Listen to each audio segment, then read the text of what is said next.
नमस्कार friends and students, Aastha group of educations की online video क्लासों में आपका स्वागत है।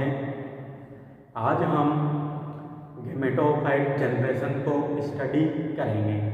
पिछले वीडियो लेक्चर्स के दौरान हमने मेल स्ट्रोबिलस और फीमेल स्ट्रोबिलस दोनों का कंप्लीट स्टडी कर लिया था। आज हम गैमेटोफाइट जनरेशन को स्टडी करेंगे। तो अगर गैमेटोफाइट जनरेशन की बात करें तो जो गैमेटोफाइट जनरेशन होती है उसकी संरचना किस प्रकार की होती है, उसका डेवलपमेंट किस प्रकार का होता है, और दोनों का ही हमें संरचना और डेवलपमेंट देखना है। क्योंकि गैमेटोफाइट हमारे पास दो है, एक तो मेल गैमेटोफाइट मतलब नर युग्मकोद्भिद और फीमेल गैमेटोफाइट मतलब मादा युग्मकोद्भिद। तो दोनों की ही संरचना और दोनों का ही जो विकास या डेवलपमेंट होता है उसको आज हमें समझना है। तो पहले हम स्टार्ट करते हैं मेल गैमेटोफाइट मतलब नर युग्मकोद्भिद।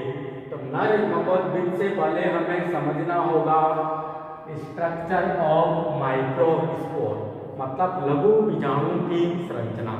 जो हमने लघु बीजाणु दानी के अंदर जो लघु बीजाणु बनाए थे वह टेट्राड्स के रूप में व्यवस्थित थे वहाँ पर। तो वहाँ पर हमने संरचना की बात नहीं की थी कि लघु बीजाणु की संरचना क्या है। तो इस संरचना की बात करेंगे पहले हम उनकी कि लघु बीजाणु जब टेट्राड्स से अलग होते हैं तो वह किस संरचना में दिखाई देते हैं। तो अगर लघु बीजाणु की संरचना की बात करें तो लघु बीजाणु गोलाकार या अंडाकार आकृति के दिखाई देते हैं और इन लघु बीजाणुओं के चारों ओर दो भित्तियां पाई जाती हैं, एक तो एक्जाइन और दूसरी इंटाइन।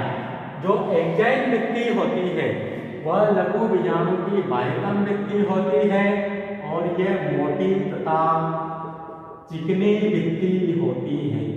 कैसियो की एक्जाइन मोटी तथा चिकनी होती है, जबकि जो इंटाइन होती है वह लघु बीजाणु की आंतरिक भित्ति होती है और यह होगी पतली तथा कोमल भित्ति होती है।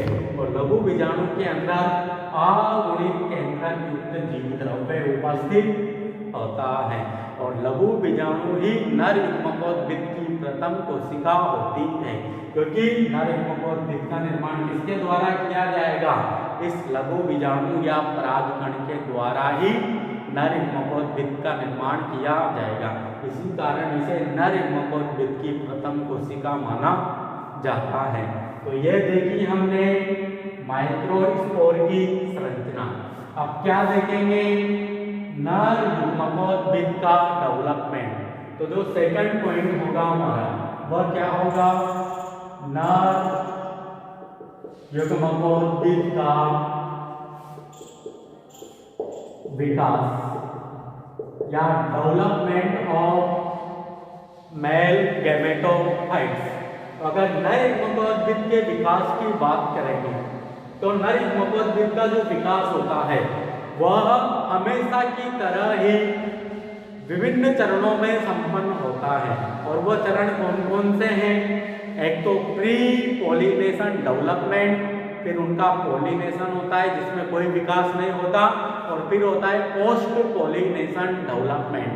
प्री पॉलिनेशन डेवलपमेंट में क्या होता है, लघु बीजाणुओं से नर युग्मकोद्भिद का विकास लघु बीजाणुधानी के अंदर ही होता है। मतलब जो भी कोशिकीय विभाजन होगा वह लघु बीजाणुधानी के अंदर ही होगा। फिर कुछ कोशिकीय अवस्था में वह वहाँ से परागित हो जाता है, तब भी लघु बीजाणुधानी फटेगी, वह परागित हो जाएगा और परागण के दौरान उसी समय बीजांड के द्वारा पोलन ड्रॉप स्रावित की जाती है, जिससे वह वायु के माध्यम से या किसी भी एजेंसी के माध्यम से वह वहाँ पर पोलन ड्रॉप पर पहुँच जाता है। फिर पोलन ड्रॉप को बीजांड के द्वारा खींच लिया जाता है, जिसके कारण वह परागकण या जो लघु बीजाणु है या डेवलपिंग मेल गैमेटोफाइट है वो पोलन चैम्बर में चला जाता है। फिर आगे का विकास वहाँ पर उसमें संपन्न होता है। परंतु यहाँ पर जो प्री पॉलिनेशन जो डेवलपमेंट होता है उसके बारे में विभिन्न वैज्ञानिकों में संदेहास्पद है। मतलब जो प्री पॉलिनेशन डेवलपमेंट की जो प्रोसेस है या जो नर युग्मकोद्भिद का जो विकास हो रहा है यह काफी संदेहास्पद का विषय है, क्योंकि कुछ वैज्ञानिकों के अनुसार अलग प्रकार की कोशिकाएं बनती है इसके डेवलपमेंट के दौरान, कोई कुछ और कहता है। तो विभिन्न वैज्ञानिकों के इसमें अपने अपने मत है। तो हम 3 वैज्ञानिकों का हम यहाँ पर मत पढ़ेंगे। एक तो पियर्सन का मत, एक मधुलता तथा नेगी का मत और एक है थॉमसन का मत। तो तीनों ही वैज्ञानिकों के मतों को हम यहाँ पर देखते हैं कि कौन से वैज्ञानिकों के द्वारा, कौन से वैज्ञानिक के द्वारा कौन कौन सी संरचनाएं बनती हैं लघु बीजाणु के डेवलपमेंट के दौरान। तो पहले हम बात करते हैं पियर्सन के मत की। तो पियर्सन ने क्या बताया कि जो माइक्रोस्पोर होता है या लघु बीजाणु होता है उसमें सर्वप्रथम एक अनुप्रस्थ विभाजन होता है, जिसके कारण क्या होगा, एक तो प्रोथेलियल सेल का निर्माण होगा और एक जनरेटिव सेल का निर्माण होगा। अब जो प्रोथेलियल सेल होती है यह वापस से विभाजित होकर एक तो ट्यूब न्यूक्लियाई का निर्माण करती है और एक प्रोथेलियल न्यूक्लियाई का निर्माण करती है। मतलब प्रोथेलियल सेल का जो केंद्रक होगा वो विभाजित होकर एक तो ट्यूब न्यूक्लियाई बनाएगा और एक प्रोथेलियल न्यूक्लियाई बनाएगा। तो ये जो मत था वह था पियर्सन का मत। और यहाँ पर जो जनरेटिव सेल होगी वह 2 असमान अचल नर युग्मकों का निर्माण करने का कार्य करती है। नर युग्मक कैसे होंगे, असमान, एक बड़ा होगा और एक छोटा होगा। तो इस प्रकार का जो प्री पॉलिनेशन जो डेवलपमेंट होता है माइक्रोस्पोर के अंदर वह किसने बताया, पियर्सन नामक साइंटिस्ट ने बताया। फिर इसके बाद देखते हैं हम थॉमसन का मत। तो जो थॉमसन नामक साइंटिस्ट था इन्होंने बताया कि जो माइक्रोस्पोर होता है उसमें एक अनुप्रस्थ विभाजन होता है, जिसके कारण एक तो ट्यूब न्यूक्लियाई का निर्माण होता है, एक जनरेटिव सेल का निर्माण होता है। अब जो ये जनरेटिव सेल होती है ये वापस से विभाजित होकर एक तो स्टाल्क सेल का निर्माण करती है और एक बॉडी सेल का निर्माण करती है। और जो बॉडी सेल होती है वह 2 समान अचल नर युग्मकों का निर्माण करने का कार्य करती है। और थॉमसन के जो व्यू है इसमें हमें प्रोथेलियल जो सेल है वह देखने को नहीं मिलेगी। अगर यहाँ पर प्रोथेलियल सेल नहीं पाई जा रही है तो यह जिम्नोस्पर्म के मेंबर नीटम का काफी एडवांस कैरेक्टर है, क्योंकि प्रोथेलियल सेल जो पाई जाती है वह लोअर जिम्नोस्पर्म में पाई जाती है, जबकि जो हाइयर जिम्नोस्पर्म है उनमें प्रोथेलियल सेल नहीं पाई जाती। तो प्रोथेलियल सेल का नहीं पाया जाना जिम्नोस्पर्म का काफी अच्छा कैरेक्टर है कि वह एडवांस प्रकृति के है। तो नीटम में नहीं पाई जा रही है मतलब वह एडवांस है, मतलब काफी विकसित प्रकृति का है। तो जो थॉमसन नामक वैज्ञानिक ने जो मत दिया था उसके अनुसार माइक्रो या नर युग्मकोद्भिद के डेवलपमेंट के दौरान प्रोथेलियल सेल नहीं बनती। इसके बाद एक और मत है मधुलता एवं नेगी का मत। तो मधुलता एवं नेगी ने क्या बताया कि जो माइक्रोस्पोर होता है उसमें एक असमान अनुप्रस्थ विभाजन होता है, जिसके कारण एक तो छोटी प्रोथेलियल सेल और एक बड़ी लार्ज सेल बनती है। अब जो वह लार्ज सेल बनेगी वह वापस से विभाजित होकर एक तो ट्यूब न्यूक्लियाई का निर्माण करती है और एक बॉडी सेल का एक तो ट्यूब न्यूक्लियाई का निर्माण करती है और एक जनरेटिव सेल का निर्माण करती है। और जो ट्यूब न्यूक्लियाई हो गया वह तो न्यूक्लियाई की फॉर्म में ही रहेगा और परागकणिका के शीर्ष भाग में स्थानांतरित हो जाएगा, जबकि जो जनरेटिव सेल होती है वह विभाजित होकर 2 समान अचल नर युग्मकों का निर्माण करने का कार्य करती हैं। और इसी ही मत को मधुलता एंड नेगी का जो मत है इसी मत को स्वीकार किया गया है। मतलब सर्वाधिक जो प्रचलित मत है या सर्वाधिक जो एक्सेप्टेड मत है वह कौन सा मत है, मधुलता एंड नेगी का का मत। तो पहले हम उसका डायग्राम बनाते हैं इस मत के अनुसार, फिर समझते हैं। मधुलता एंड नेगी के अनुसार प्री पोलिनेशन डेवलपमेंट किस प्रकार होता है? तो प्री पोलिनेशन डेवलपमेंट के दौरान जो माइक्रोस्पोर होता है, इसमें क्या होता है? असमान अनुप्रस्थ विभाजन होता है, जिसके कारण एक तो छोटी प्रोथेलियन सेल और एक बड़ी लार्ज सेल का निर्माण होता है। अब जो प्रोथेलियन सेल होगी इसमें कोई विभाजन नहीं होगा, जबकि जो लार्ज सेल होती है यह विभाजित होकर एक तो जनरेटिव सेल का निर्माण करती है और एक ट्यूब न्यूक्लियाई का निर्माण करती है। तो ये जो 3 कोशिकीय अवस्था तक का जो डेवलपमेंट होता है ये कहाँ पर होता है? माइक्रोस्पोरेंजिया या लघु बीजाणुधानी के अंदर होता है। और नेगी तथा मधुलता का व्यू यही कहता है कि इस प्रकार का ही डेवलपमेंट हमें देखने को मिलेगा। जबकि और वैज्ञानिकों का भी देखा हमने, थॉमसन का देखा और उससे पहले थॉमसन का और उसके पहले पियर्सन का मत हमने देखा।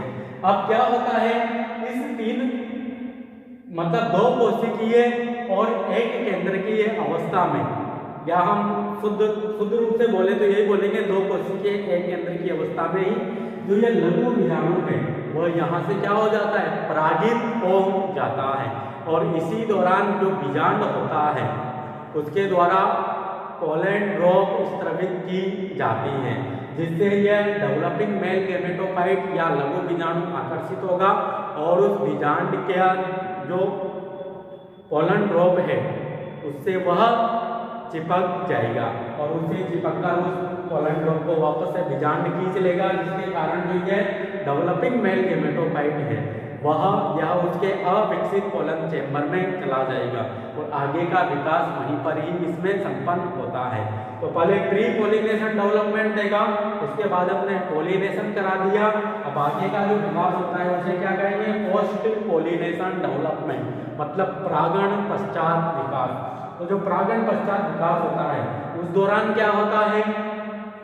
जो जनरेटिव सेल होती है यह विभाजित होकर तो क्या बनाएगी? 2 समान आकृति के मेल गैमेट का निर्माण करती है। और जो ट्यूब न्यूक्लियाई होगा तो पोलन चेंबर में क्या होगा? इस लघु बीजाणु का अंकुरण होगा। उस दौरान जो इंटाइन होती है ये बाहर की ओर निकलती है। तो इस इंटाइन में आगे की ओर तो ट्यूब न्यूक्लियाई आ जाता है और पीछे की ओर जनरेटिव सेल्स के द्वारा बनाए हुए दोनों ही मेल गैमेट्स गति करते रहते हैं और जो पीसी सेल है वो अपहासित फॉर्म में आ जाती है। अब जो ये मेल गैमेट्स हैं इनको पराग नलिका के माध्यम से कहाँ तक पहुँचाया जाएगा? मादा मुखोद्भिद की एग सेल तक पहुँचाया जाएगा और एग सेल से फ्यूज कराकर दोनों में से एक मेल गैमेट उससे फ्यूज हो जाएगा और जाइगोट का निर्माण हो जाएगा। उसके बाद ट्यूब न्यूक्लियाई और जो दूसरा मेल गैमेट बचा है वह भी अपहासित हो जाएगा। तो इस प्रकार नर मुखोद्भिद का डेवलपमेंट होता है। इसके बाद हम देखेंगे मादा मुखोद्भिद, उसकी संरचना और उसका डेवलपमेंट, तो वह कैसे होता है हम उसे समझेंगे। अगर मादा मुखोद्भिद के हम विकास की बात करें तो जो मादा मुखोद्भिद का जो विकास होता है वह कहाँ पर होता है? तो हमने जब बीजांड की संरचना को स्टडी किया था तो वहाँ पर कहाँ पर देखा था हमने मादा मुखोद्भिद? तो बीजांड काहे के अंदर हमने 2 से 3 मादा मुखोद्भिद देखे थे। तो बीजांड काहे की ही कोशिका किसका निर्माण करती होगी? मादा मुखोद्भिद का निर्माण करती होगी, मतलब वही वहाँ पर मेगास्पोर मदर सेल के रूप में कार्य करती होगी। तो ये कोशिका कहाँ से ली है हमने? यहाँ पर डायरेक्ट बीजांड काहे की जो विभेदित कोशिका है वह उठाई है और यहाँ पर रख दी है। अब इसी कोशिका से हम क्या बनाएंगे? कंप्लीट मादा मुखोद्भिद बनाएंगे। इस कोशिका को क्या कहेंगे हम? मादा मुखोद्भिद की प्रथम कोशिका कहेंगे। परंतु हमने तो डायरेक्ट यहाँ पर बीजांड काहे की बात की। तो बीजांड काहे किसके अंदर उपस्थित होता है? तो हम बोलेंगे कि बीजांड के अंदर उपस्थित होता है। तो बीजांड का विकास किस प्रकार हुआ होगा, कौन सी कोशिकाएं उसके विकास में योगदान दे रही होगी। तो बीजांड कहाँ पर बनता है, तो बीजांड जो पुष्प क्रम था या जो पर्व संधि थी, पर्व संधि पर जो सहपत्र थे उनकी कक्ष में किसका निर्माण होता था, बीजांड का निर्माण होता था। मादा पादप के जो कोहलर में जो सहपत्र थे तो वहाँ पर ही किसका निर्माण होता था, बीजांड का निर्माण होता था। तो सहपत्र की ही कोशिकाएं किसका निर्माण करती है, बीजांड का निर्माण करती है। और बीजांड के अंदर जो बीजांड काय की जो कोशिकाएं होती है वह किसका निर्माण करती है, मादा युग्मकोद्भिद का निर्माण करती है। तो हमने यहाँ पर ही डायरेक्ट क्या ली है, बीजांड काय की एक विभेदित कोशिका ली है जो कि मेगास्पोर मदर सेल के रूप में क्या हो जाती है, विभेदित हो जाती है। अब जो ये मेगास्पोर मदर सेल है इसका केंद्रक कैसा है, द्विगुणित प्रकृति का है, परंतु हमें तो गैमेटोफाइट बनाना है, मतलब बहुगुणित प्रकृति का बनाना है। तो इस द्विगुणित केंद्रक में सर्वप्रथम क्या होता है, अर्धसूत्री विभाजन होता है, जिसके कारण 4 मेगास्पोर केंद्रक का निर्माण होता है। परंतु इन चारों ही केंद्रकों में भित्ति का निर्माण नहीं होगा, यह मेगास्पोर मदर सेल की कोशिका भित्ति के अंदर ही रहेंगे। मतलब चारों ही केंद्रक इसके इस मेगास्पोर मदर सेल के जीव द्रव्य में ही रहेंगे और चारों ही केंद्रक कैसे हो जाते हैं, अगुणित प्रकृति के हो जाते हैं। अब हम बात करते हैं जो दूसरे जिम्नोस्पर्म जो अभी तक हमने स्टडी कर लिए हैं, जैसे साइकस, स्पाइनस, एप्रिडा, गिंगो और टेक्सस। उनमें क्या होता था, ऊपर के जो 3 केंद्रक हैं वो तो अपहासित हो जाते थे, नीचे का केंद्रक केवल एक ही केंद्रक सक्रिय होकर क्या करता था, मादा युग्मकोद्भिद का निर्माण करता था। परंतु नीटम के पादप में ऐसा नहीं है। यहाँ पर जो ये चारों ही जो केंद्रक बने हैं यह सक्रिय रूप से भाग लेकर किसका निर्माण करेंगे, मादा युग्मकोद्भिद का निर्माण करेंगे। तो यहाँ पर जो ये विकास होगा उसे क्या कहेंगे, टेट्रास्पोरिक प्रकार का विकास, क्योंकि यहाँ पर चारों ही स्पोर सक्रिय होकर मादा युग्मकोद्भिद का निर्माण करते हैं। और यहाँ पर ये 4 केंद्रकीय जो संरचना है इसको कहा जाता है सीनोमेगास्पोर। और ऐसे सीनोमेगास्पोर एक बीजांड काय के अंदर या बीजांड के अंदर बहुत सारे बनते हैं, क्योंकि जरूरी थोड़ी है उसकी एक ही कोशिका वहां पर मेगास्पोर मदर सेल के रूप में कार्य करेगी।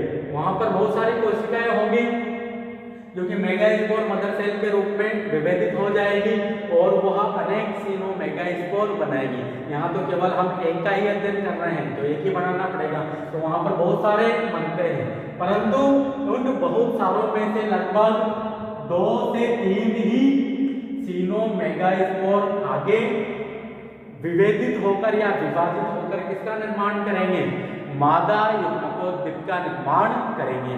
इसी कारण हम जब बीजांड की संरचना देखते हैं तो बीजांड की संरचना में जो बीजांड काय होता है उसके अंदर या तो हमें 2 या 3 ही मादा युग्मकोद्भिद नजर आते हैं, जबकि जो सारे ही जो सीनोमेगास्पोर हैं वो अपहासित हो जाते हैं, केवल 2 या 3 ही शेष रहते हैं। अब जो ये सीनोमेगास्पोर है इसमें कितने केंद्रक हैं, 4 केंद्रक हैं। चारों ही केंद्रक में क्या होता है, इनमें होता है मुक्त केंद्रकीय विभाजन, जिसके कारण यहाँ पर बहुत सारे केंद्रक बनेंगे और इन केंद्रकों की संख्या स्पेसिफिक विशिष्ट होती है, मतलब अलग अलग जातियों में अलग अलग संख्या में केंद्रक बनते हैं। इसके पहले हम एक पॉइंट और यहाँ पर नोट करते हैं कि यहाँ पर चारों ही जो केंद्रक हैं या चारों ही जो न्यूक्लियस हैं सीनोमेगास्पोर के वह यहाँ पर पार्टिसिपेट कर रहे हैं, मतलब चारों ही केंद्रक पार्टिसिपेट कर रहे हैं।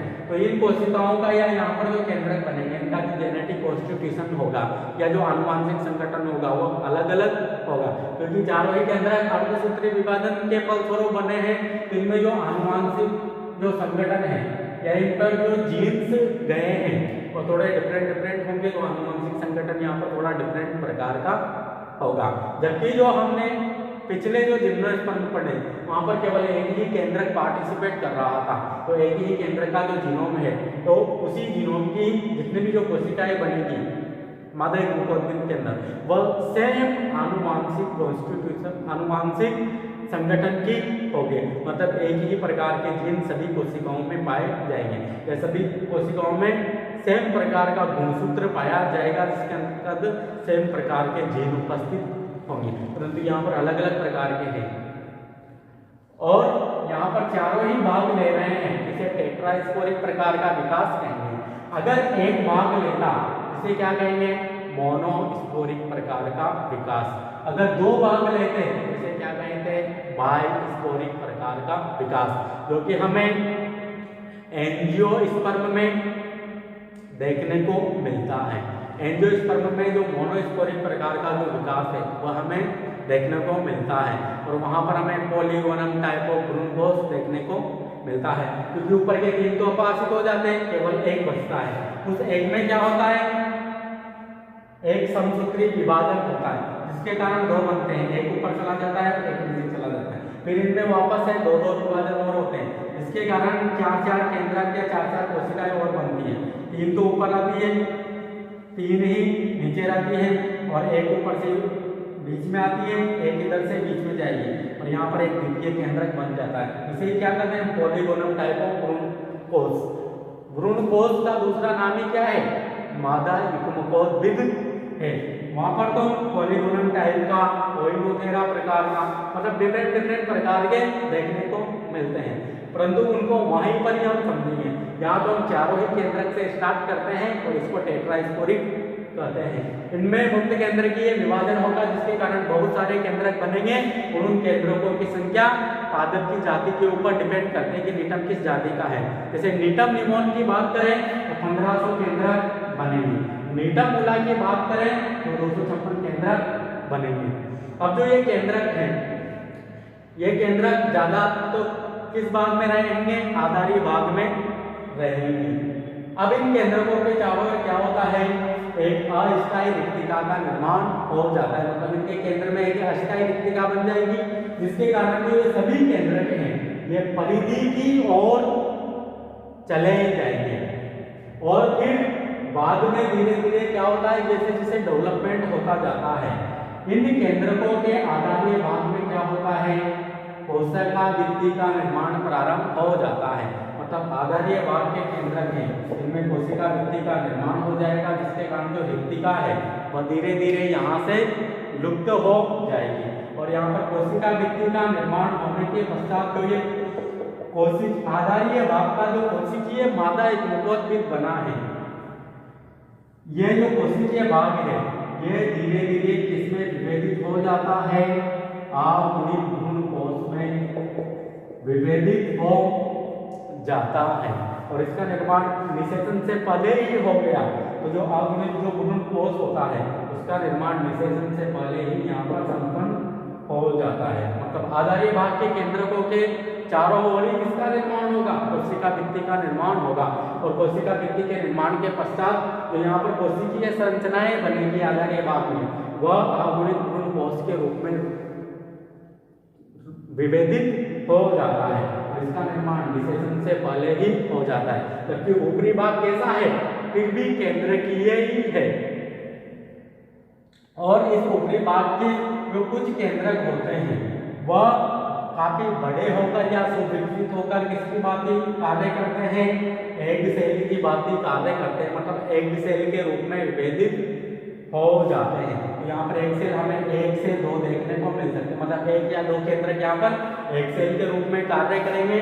जब भी ठीक इस एक सेल में जब निषेचन की क्रिया संपन्न हो जाएगी और यहाँ पर जाइगोट बन जाएगा, उसके पश्चात इन केंद्रकों के चारों ओर भी या तो कोशिका भित्ति बन सकती है या फिर ये केंद्रकीय रूप में ही रह सकते हैं, और यह भी पोषण में प्रयुक्त हो जाएंगे, किसके, जाइगोट के पोषण में प्रयुक्त हो जाएंगे। तो इस प्रकार का जो भ्रूण कोष होता है, मतलब केंद्रकीय जो भ्रूण कोष होता है, उसका निर्माण निषेचन के पश्चात होता है, क्योंकि भ्रूण कोष में कब विभेदित होगा, निषेचन के पश्चात, और ये वाला निषेचन के पहले ही विभेदित हो जाता है। अब ये अभी तक पता नहीं लग पाया है कि यह अगुणित है या द्विगुणित है। कभी कभी इसके जो केंद्रक होते हैं वो फ्यूज होकर एक द्विगुणित संरचना का भी निर्माण कर देते हैं। तो ये या तो यह अगुणित हो सकता है या द्विगुणित हो सकता है, परंतु भ्रूण कोष दो प्रकार का मिलेगा हमें। एक तो निचले भाग का जो कोशिकीय भ्रूण कोष होगा उसका निर्माण निषेचन से पहले ही हो जाएगा, जबकि ऊपरी भाग का जो केंद्रकीय या कोशिकीय भ्रूण कोष होगा जिसका निर्माण निषेचन के बाद होगा, और यहाँ पर एक सेल का निर्माण हो जाएगा। तो इस प्रकार मादा युग्मकोद्भिद का डेवलपमेंट संपन्न होता है। तो आपके काफी अच्छे से ये समझ में आया होगा।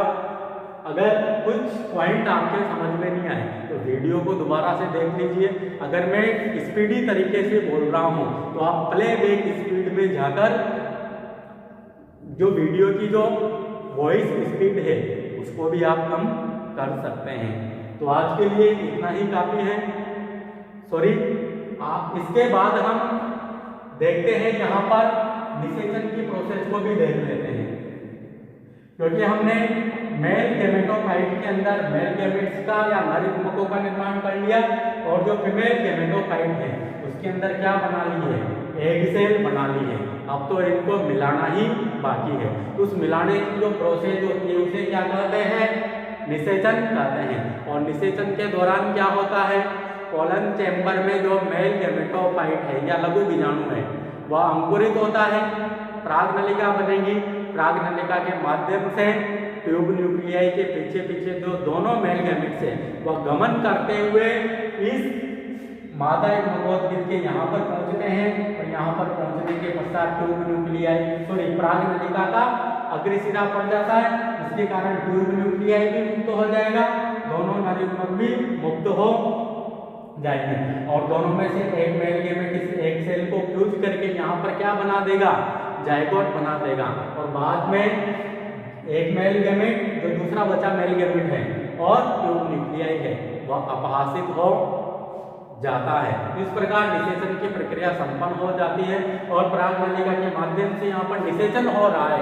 इस प्रकार के निषेचन को क्या कहेंगे हम, साइफनोगेमी प्रकार का निषेचन कहेंगे। अब इसके बाद हम भ्रूणता की बात कर लेते हैं। जो नीटम का जो पादप होता है इसमें क्या देखने को मिलती है, बहुभ्रूणता देखने को मिलती है। अब वो भी दो प्रकार की होती है, एक तो सामान्य बहुभ्रूणता, एक विदलन बहुभ्रूणता। जो सामान्य बहुभ्रूणता होती है वो किसकी वजह से बनती है, क्योंकि हमने देखा एक ही बीजांड काय के अंदर कितने फीमेल गैमेटोफाइट है, 2 से 3 है, तो 2 से 3 जाइगोट तो बनेंगे, और 2 से 3 जाइगोट बनेंगे तो 2 से 3 भ्रूण भी बनेंगे कि नहीं बने।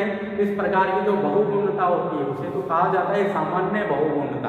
परंतु कभी कभी इसमें नीटम के जो पादप होते हैं इसमें ऐसा भी होता है कि जो एक जाइगोट है वह 4 या 4 से अधिक भ्रूण का निर्माण कर सकता है। इस प्रकार की जो बहुभ्रूणता होती है, जो कि एक जाइगोट के विदलन के फलस्वरूप 4 या 4 से ज्यादा भ्रूण बनाए जाते हैं, उस प्रकार की बहुभ्रूणता को विदलन बहुभ्रूणता कहा जाता है, जिसका अध्ययन हम एम्ब्रियो डेवलपमेंट के अंतर्गत या भ्रूण विकास के अंतर्गत करेंगे। तो आज के लिए इतना ही काफी है।